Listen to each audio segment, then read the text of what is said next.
Hello, everyone. My name is Shelby Marie Edwards, and I use she, her, and hers, and I'm the Executive Director of the Charlottesville Public Housing Association of Residents.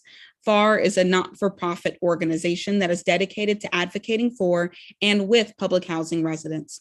We are entirely governed by public housing residents and one Section 8 representative. We are also proud to say that we serve all low-income residents in the Charlottesville area. As a duly recognized, federally mandated representative of all residents in public housing, we work closely but separate from the Charlottesville Redevelopment and Housing Authority. Today, I have the pleasure of facilitating a conversation with three of our representatives from our sites, and I am so pleased to be here with them. So first and foremost, I'm going to ask that Judy, would you please introduce yourself? I'm Judy Sandridge. I'm a PHAR board member and a Crescent Halls resident.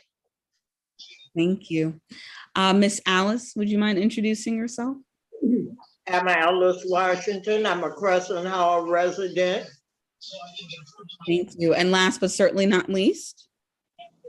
Good afternoon, everyone. I'm Audrey Oliver. I'm a resident of South First Street. I'm a PHAR board member, and I am a planner of the residents redevelopment on South First Street.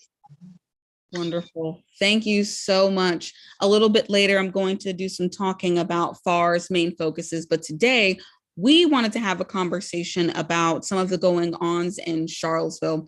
In particular, I wanted to start by listing some of PHAR's demands as far as what we need for our residents, which, as I said, I cited our mission earlier. It's to educate and empower residents.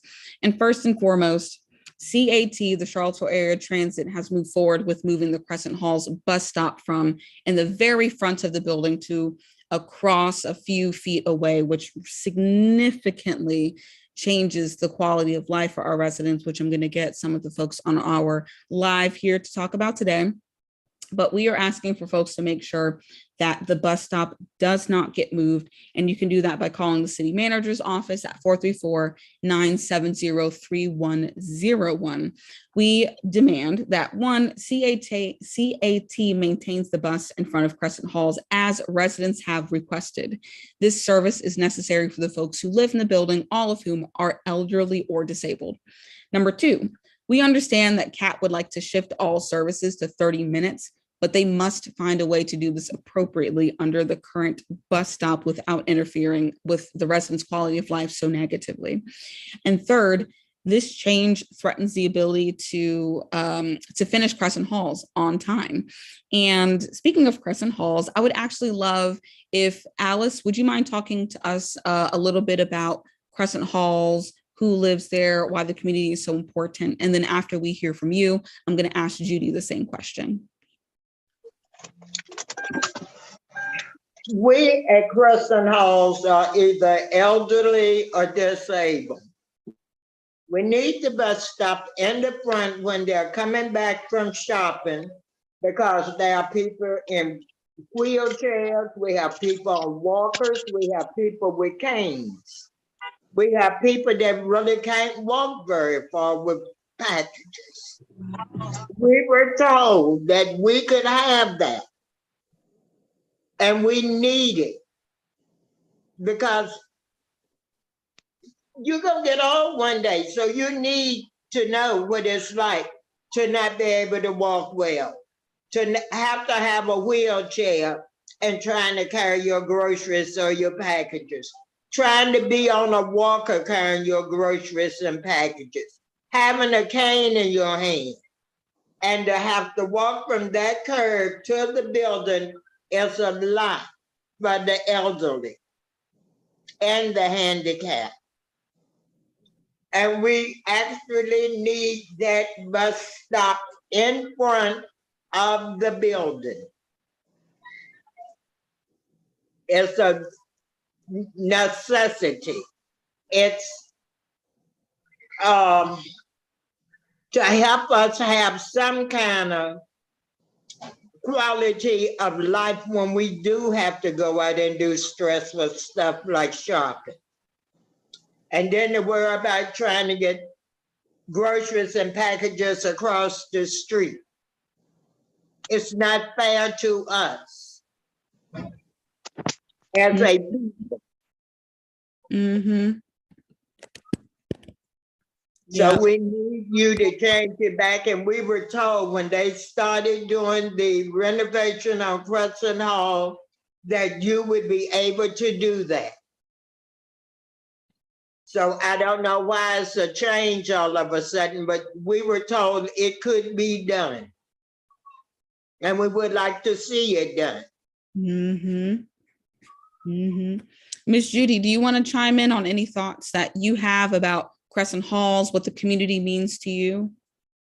Well, I think Alice said just about everything. And I know for me personally, I'm 78.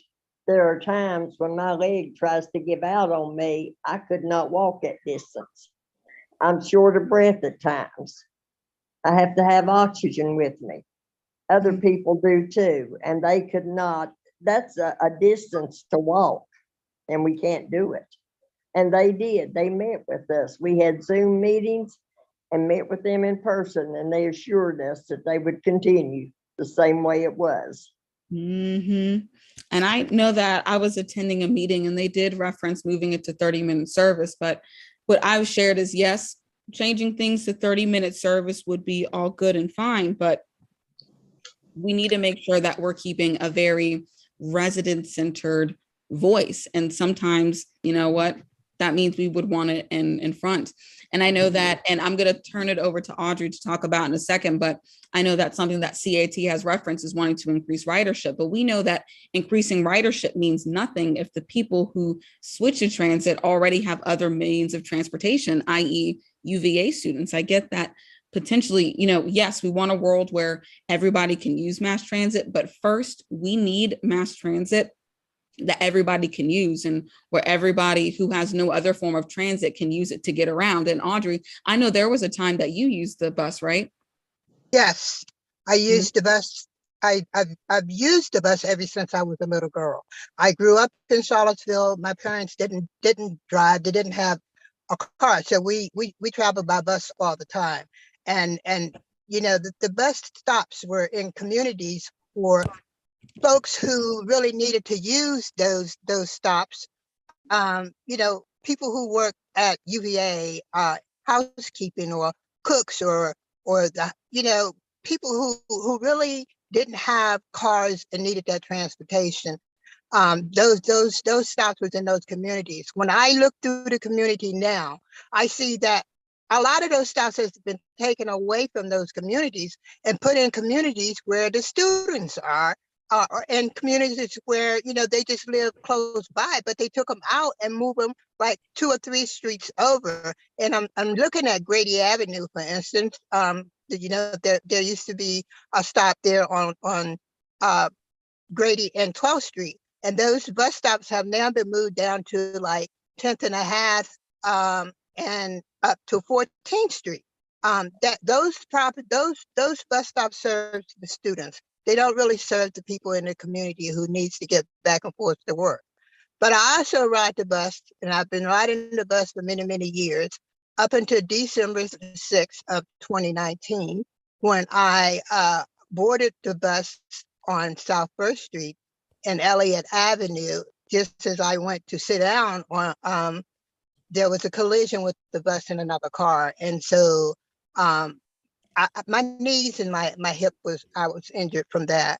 And I haven't been on the bus since. And it angers me for many reasons.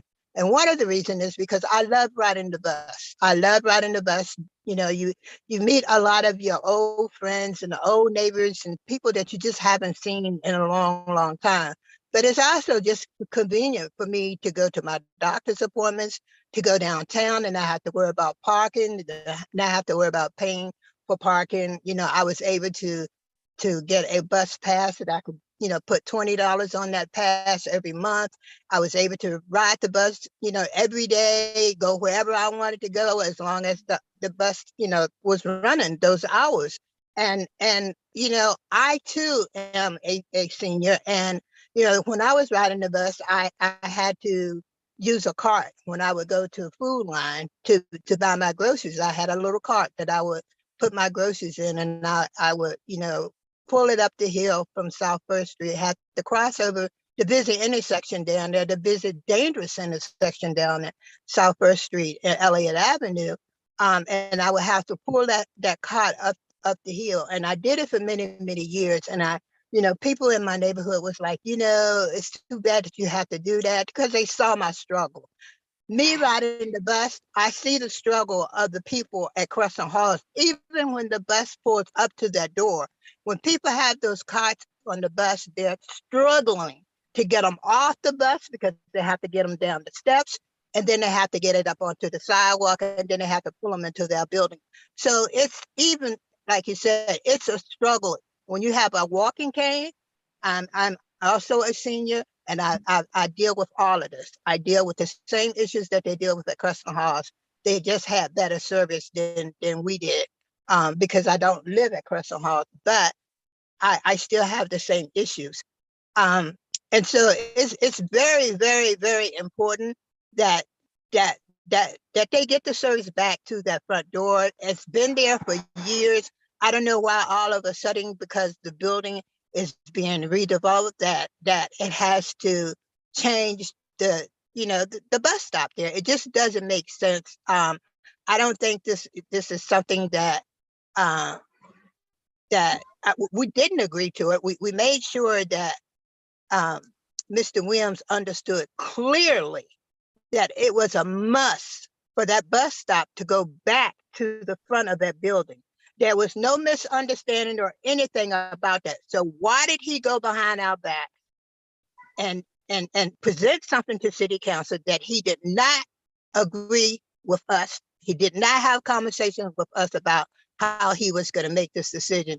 And he knows exactly how it was going to affect the building. It could affect us getting those people back into the building in August, like we planned.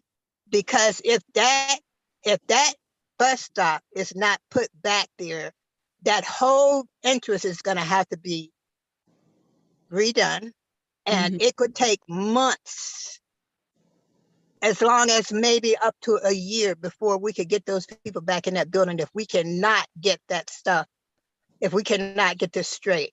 And I think that the city needs to make an effort to make this man fix this. He needs to fix this. And I think Audrey ties into a really good point. We are always resident centered. And for those who are just joining us, again, the demands are that we make sure that the bus stop remains in front of South First Street. And also one of the areas that PHAR focuses on is redevelopment. And as Audrey just touched on, if this bus stop changes, that could have really important ramifications on the site plan when our residents move in. And right now we are looking towards having our residents move in at the very end of the summer. And we want to make sure that nothing gets in the way of that, of their quality of life, of being able to move in, but also that bus stop. And, in order to modify the site plan for the building, which is currently under construction, the team will have to halt construction for potentially multiple months, as Audrey just said, excuse me, and the relocation of residents will be even longer. I don't know if Judy or Alice, you have anything to add, but it's just so important that we get residents in the building and that we're catering to them, especially because these are seniors and disabled folks who need us the most. I had forgotten to mention the weather, but where they're wanting to put people out now, they would put them out in snow, ice, rain, and we can't do that. We could not manage in snow and ice and even rain. We could not get our groceries and get in out of the weather where they're wanting to put us off. And I think I need to let people understand that you're ready to come home. That's your home. You're ready to come home. Oh, don't worry. Yep.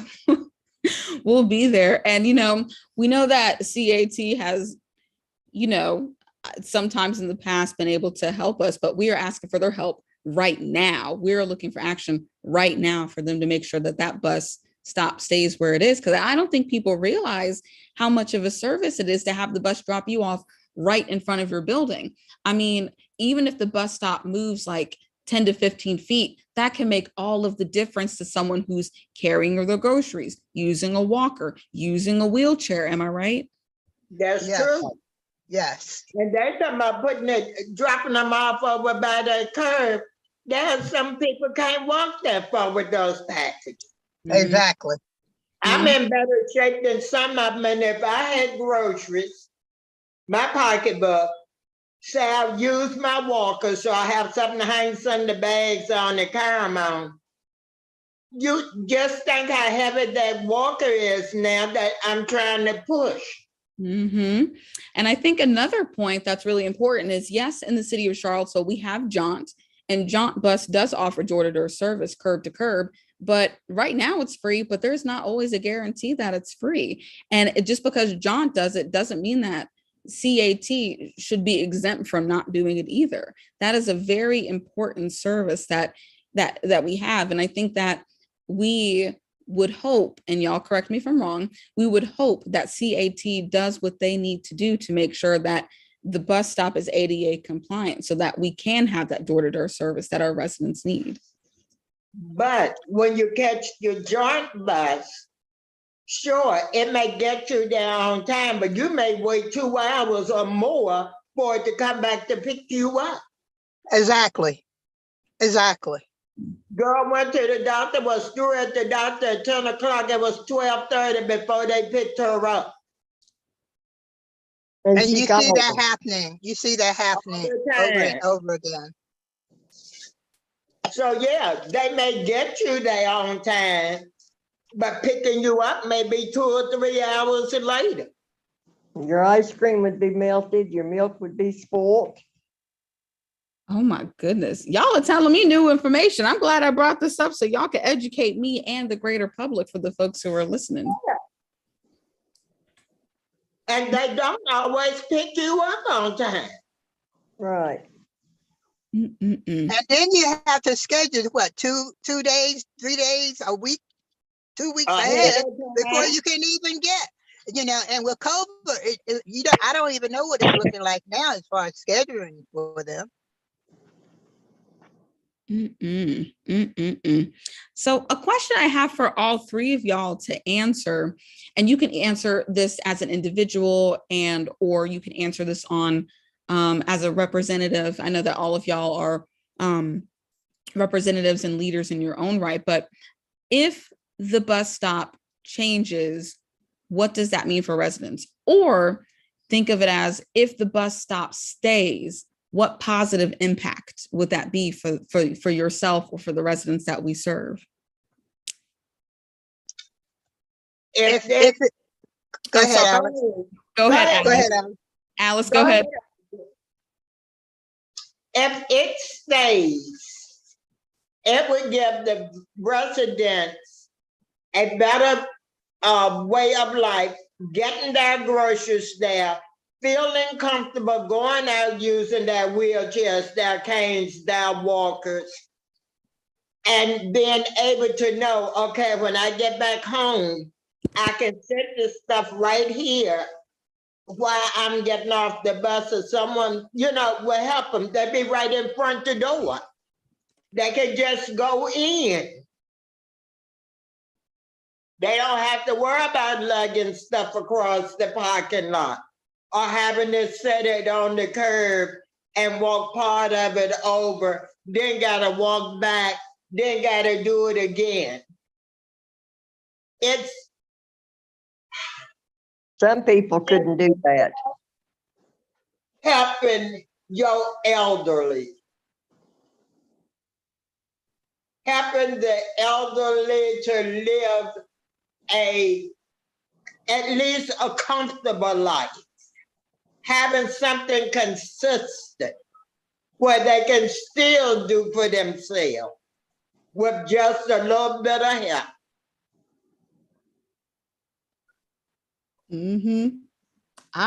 Amen, all that. Miss Audrey, what do you think? How do you think keeping the bus would increase the quality of life for our residents, or how taking it would be negative?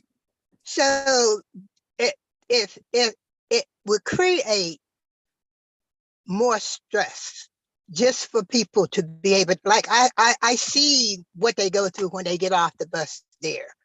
To go, like you said, if it's just 2 or 3 more steps that they have to take, it's additional stress. And additional stress can add to more pain. It could, it could add to more illness, period, easily. So for it to be taken away, I think people need to really understand the additional stress that this can cause for people who are already sick. If it stays, it helps the situation a lot because it takes some of that stress away. People have to worry about when they get off to that bus now, how many more steps that they're going to have to take to get to that building. And before they go out to do anything, they're going to have to think about how many more steps they're going to have to take, to go and then to come back with groceries. To go out is not so bad, but you're still taking those additional steps that could cause stress. But when coming back, there's a great amount of stress that they're going to encounter because you got groceries. And I think heavy groceries. I just want to touch on something so powerful that Miss Audrey said. She said people have to worry how many more steps do they have to take. And that is so real. Again, I want people listening to think about the population that we serve. Somebody, oh, go ahead, Miss Alice. I'll go and count the steps tomorrow morning. Ooh, you should, because every step counts and every breath counts. And when we don't know how many we have in this lifetime, that is important. And I know I am somebody who is under 30 and able-bodied. It's not fair for me to evaluate what I think is fair for someone who has a completely different set of circumstances. So thank you, Miss Audrey, for bringing that up about how each step is truly that important and that valuable. In fact, if we offer here before dark, I'll go count them this evening. Hey, you count them and you let me know. Don't worry. Call me when you get there. I'll come and help you count. I don't have your number. Oh, we'll get you that. Okay. We will definitely get you that. Shelby, can you send that? Can you email her that? Because I don't have her number either. Yes, I will. Can you send her my number? Let her call me, and then I'll meet her down at Crescent Halls when she get down there. Yes, ma'am. Okay. And get her number. Yes, ma'am. I will definitely do that. So I know that we're slightly getting to the end of this live. So what I'm going to do is talk a little bit more about PHAR's focus areas. And as I'm talking through those focus areas, I have residents obviously on the call. Y'all are welcome to cut me off and say, hey, Shelby, I have something to add. And I would love to hear y'all's input. So one of the first things that PHAR focuses on is housing redevelopment. For those who are listening, if you don't already know, Vinegar Hill was a Black neighborhood in Charlottesville. And after Vinegar Hill was destroyed, West Haven was built and then after that, housing sites. And right now, PHAR is focusing on putting the power back into the hands of the residents. So with Vinegar Hill, the power was taken from the residents and given to the city. And now we are putting pressure on the city to make sure that we are creating intentional neighborhoods designed by the residents who are brilliant and wonderful, and making sure that it's done intentionally. And Crescent Halls and South First Street are among the first neighborhoods that will be built by and for the residents. And as Miss Audrey said earlier in this conversation, she is one of the planners, and this is one of PHAR's focus areas. And I don't know if Audrey, you want to talk a little bit about the planning process if you'd like. So we originally started off with about 12 female residents at South First Street. And we all are part of planning the redevelopment of South First Street. We had input on the phase 1, the new buildings that you're seeing at the end of South First Street now. That is summer public housing. And so people will be moving in those units down there from the top of here in August. Some folks will be moving. This top part is going to be done in 2 phases right now. There's a phase A and a phase B. The first part of A will be the units down closer to the community center. And so those are 2 and 3 bedroom units.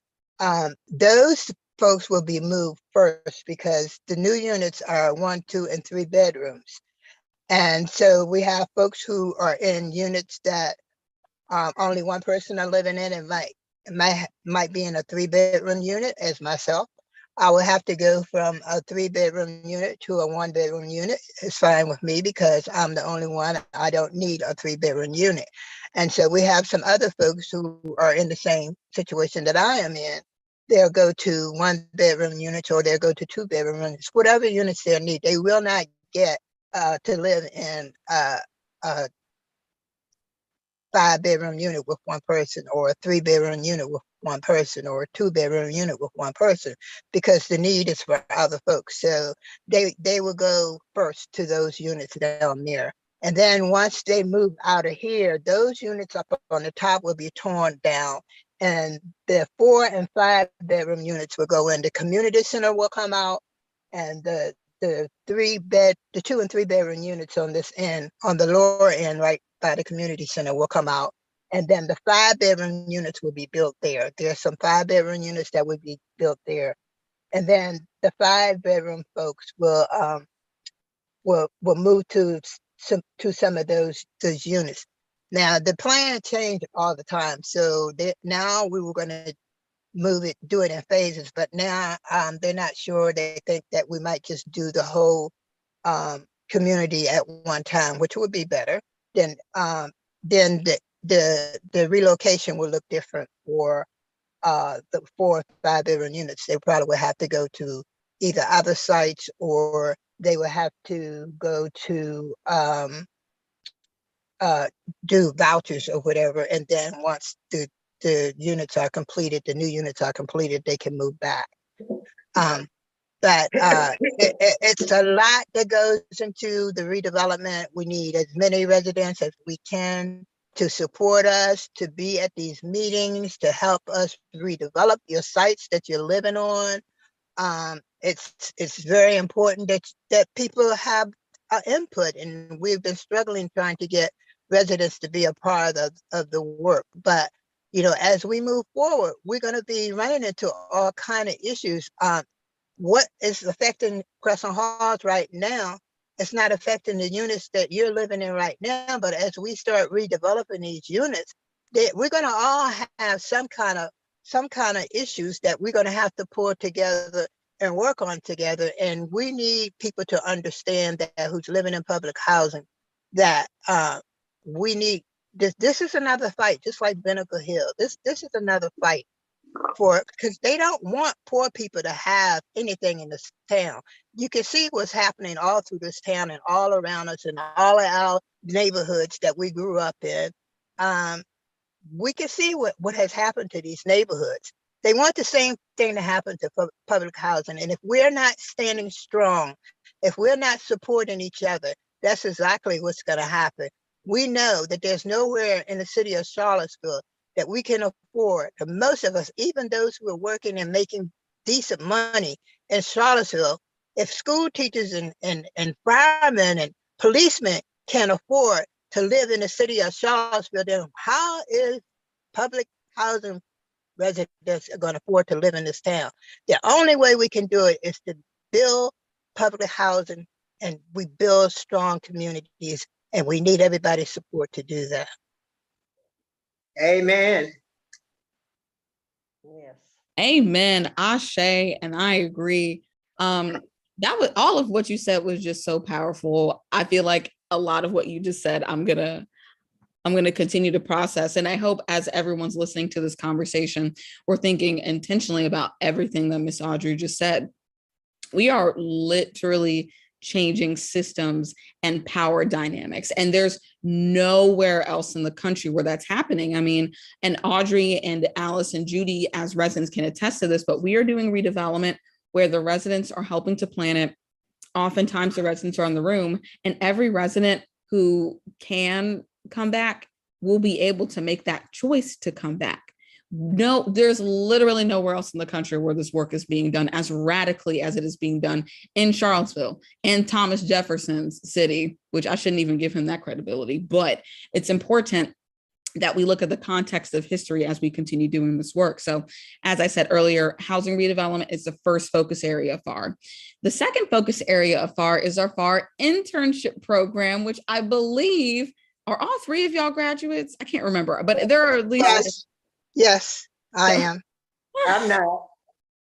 Well, we have at least one graduate on the call. So the PHAR internship program is a paid civic engagement opportunity where folks are able to learn about their lease, learn about the ACOP, which stands for Admissions and Continued Occupancy Policy. They're able to get public speaking lessons. So I don't know if one of y'all want to speak to your experience as being a PHAR intern and what that program means and why it's so important that PHAR services this. Judy I graduated learned a lot. too. I learned a lot from the PHAR intern program. And I found out a lot about the rules and regulations and the public speaking. I went through the whole thing, graduated, and would like to see a lot more people go through it. I know that Miss Audrey is also a PHAR internship alumni. So yes, and I think that it's very, very important today that, especially today, if never before, that all residents try to become PHAR intern leadership, because it teaches you your rights of public housing, and everyone needs to know what their rights are. You learn about federal regulations and how they affect public housing. And, that piece right there alone is very, very important, because people need to understand that even though housing authority have their policies are driven by federal regulations. So every policy that the housing authority have, there's a federal regulation that's attached to it that says that public housing must do these things. Even if they're developing their own policies, they have to do certain things. There's no way around it. It's a must. And so for me, that's the piece that's the most important, that people really, really need to understand.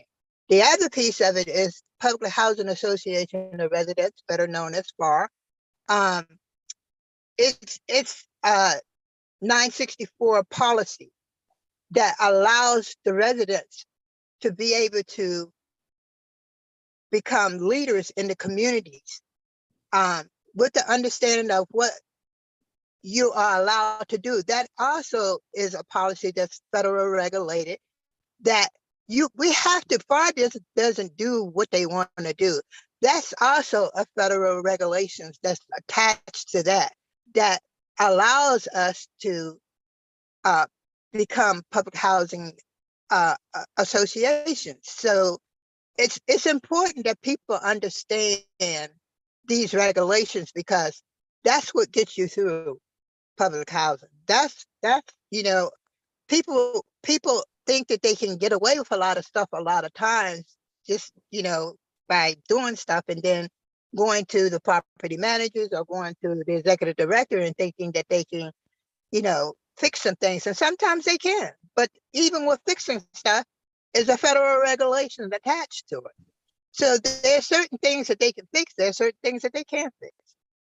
And so it's very important that people understand that. I would be in your next class. I couldn't do it because I was working. Now I'm not working. Oh, all right. So we could get more of your time. You got more of my time. Yeah. Well, thanks for letting us know that. Yeah, Oh. I told them when I quit work that I would do more. All right, I didn't know that. We're on it. I have worked Mhm. since December. Oh, okay. I'm excited, Miss Alice, because we'll take you. I'm gonna have Paula do some outreach, which reminds me, as I continue talking about our programming, I'm also going to take this opportunity to shout out some of my amazing staff members. So, as I said earlier, my name is Shelby. I'm the executive director of PHAR. I have Kelsey Jones, who is a community organizer with PHAR, who works with housing redevelopment. I have Paula Covarrubias, who is in charge of the PHAR internship program. I have our fabulous bookkeeper, Erica Gaines. We have Cecilia, who was our Residents for Respectful Research coordinator. I also want to give a special shout out and thank you for Cecilia, who did some research on this particular topic that helped me to prepare for this live for today. So thank you, Cecilia, for your work. We appreciate you. We also have Resident Assistant Organizer Alexis Cooper, Resident Assistant Organizer Salithia Carr, as well as Ingrid Fagans, who is our administrative volunteer. So moving on, the next area that we have at PHAR, which is our newest, is Residents for Respectful Research, also known as our R3. That program focuses on letting residents participate in research in the community. As we know, and as Ms. Audrey touched on, we have different power structures in the city of Charlottesville, including UVA. And there are a lot of institutions that will come into our neighborhoods and do research. They will do surveys and give residents gift cards, when in reality, they're doing research that the residents might not know as much information about as they should. And so what R3 does is make sure that our residents are being active participants in the creation of programming and all the research that's being done. And then lastly, we have community organizing, which is really the bread and butter of what we do here at PHAR. And that is making sure that when we are doing advocacy work, that we are not just doing something to the residents, right? The residents are active participants in the solutions that are being created, right? And so that is a huge difference. And I'm not going to get on my soapbox too much, but I might. But there are just so many times when people try to put solutions onto our residents that they might not want. Like there are some people, well, I don't know. Do y'all want to give any examples? I mean, it happens to y'all so very much where people they just don't listen. And what PHAR does is make sure that we amplify the voices of the people around us.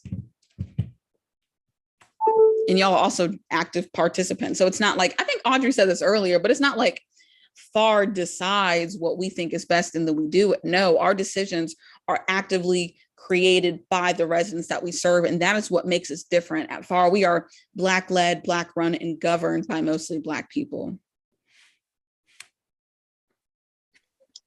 Preach on, sister, preach on. Oh, say that again, Miss Alice. Preach on, sister, preach on. Oh, you said preach on. Thank you. I have very good teachers. I'm going to take this second to go ahead and thank my awesome board of directors. Y'all make my job so easy when it comes to implementation, because y'all give me some pretty clear marching orders and we work together to figure out what is best for the residents. And I think, again, PHAR's mission is to educate and empower low-income residents to protect and improve our own communities through collective action. And it's that collectivity, that working together that means so much. Mm-hmm. Well, I'm going to go ahead and go around the virtual room and let y'all say any final thoughts, questions, comments, or concerns that you might have. And before I do that, I'm just going to reiterate some of PHAR's demands. We're asking for folks to make sure that the bus stop stays in front of Crescent Halls. It is so important that our residents that are both elderly and disabled have the ability to have that door-to-door service. And we know that is unique. And we know that CAT would like to increase ridership, but we also know that the ridership portion of it, we need to make sure that the residents who need transportation are getting it. So you can call the city manager's office of Charlottesville at 434-970-3101. And you can also connect us with that PHAR. You can tweet at them, and you can also make a comment tomorrow night at Charlottesville City Council meeting. So once more, we'll start with Miss Judy. Do you have anything you want to leave with our audience members for today? No, I think we've just about covered everything.